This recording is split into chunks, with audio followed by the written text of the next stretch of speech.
Sisi Jeshi la Zimamoto na Uokoaji tumeshiriki maonyesho haya ya utumishi wa umma kwa malengo mawili.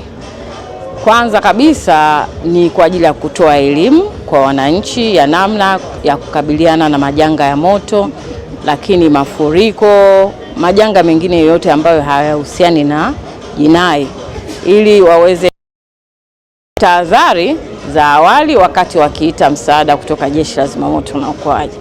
Lakini tukirudi katika dhima kuu ya maonyesho haya ya utumishi wa umma, ni kujikumbusha kwamba nini wajibu wetu sisi kama watumishi wa umma, ambao kwa tafsiri ndogo ni watumishi wa kutumikia jamii ama wananchi.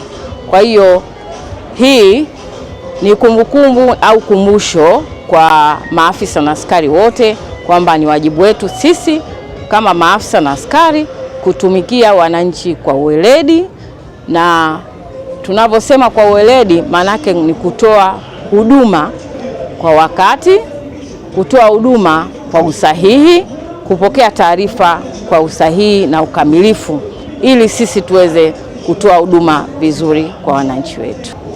Nashukuru sana.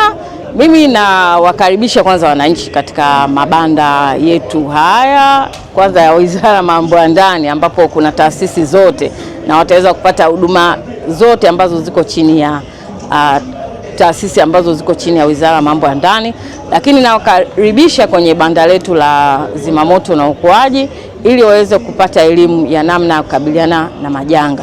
Lakini kwa nafasi hii kipekee napenda niwashukuru sana waandishi wa habari wenzangu kwa namna ambavyo mmekuwa mkijumuika nasi katika kuelimisha umma kwa ujumla wake. Kwa hiyo kwa niaba ya Kamishna General nipende kuwashukuru sana.